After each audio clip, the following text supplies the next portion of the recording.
الحمد لله رب العالمين والصلاة والسلام على خير خلقه محمد وعلى آله وصحبه أجمعين وبعد. الله رب العالمين فرمای چې کله جهنميان جهنم ته لاړ شي نو د دوی نه پوښتنه وکړي شي ما سلککم فی سقر، دی جهنم ته تاسو ولې داخل شوي، سقر ته ولې داخل شوي؟ قالوا لم نكن من المصلين. اول صفات چې دوی باندې کوسه مونږ نه کوو.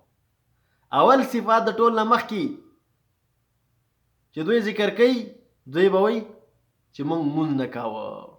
ولم نكن نطعم المسكين، او بل دا چې صدقات هم نه کول، مسکینانو باندې مصرف نه کاوه، خرچه هم نه کوله. وكنا نخوض مع الخائضين، او مونږ به دا کسانو سره چې مشغول او د هغوی سره ځان مشغوله کړی و چې د الله دین پسې به خبرې کولې، د الله د پیغمبر پسې به خبرې کولې، کفریات او شرکیات به ویلې، د هغوی سره به اخته وو. وكنا نكذب بيوم الدين، او بل دا چې مونږ په ورځ د قیامت باندې تکذیب کاوه، ورځ د قیامت هم نه منله، حتی اتانا الیقین، تر دې چې همداسې حالت کې دنیا نه لاړو. نو کفار چې کله ورنه پوښتنه کېږي اوله خبره چې ذکر کوي، اول صفت د ټولو نه مخکې، اول صفت د ټولو نه مخکې وایي موږ مونځ نه کوو. په دې وجه باندې موږ جهنم ته رالو، بیا ورځ د قیامت هم نه منله، او دام نه کول، او دام نه کول، دا شیان به ذکر کوي.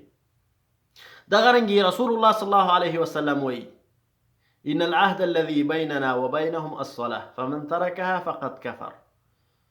کومه وعده چې زما او د دې خلکو ترمنځ ده دا مونځ دی، او چا چې لمونځ پرېښوده نو دا سړی څنګه شو؟ کافر شو، دا سړی د اسلام نه ووته. دغه رنګې بل حدیث شریف کې رسول الله صلی الله علیه وسلم فرمایي ان بین الرجل وبین الشرک والکفر ترک الصلاة.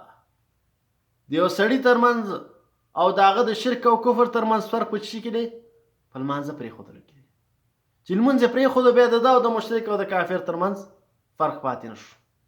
په دې وجه که تاسې خپلو شاوخوا او ماحول کې کتلي وي چې څوک مونځ نه کوي، غالبا کفریات هم وایي، غالبا داسې خبرې کوي چې په هغې باندې اسلام نه وځي، ځکه دی چې دی هغه کوم اصل چې وروسته د شهادت ان لا اله الا الله وان محمد رسول الله نه لمونځ دی هغې پرېښی دی، هغه ورنه پاتې دی.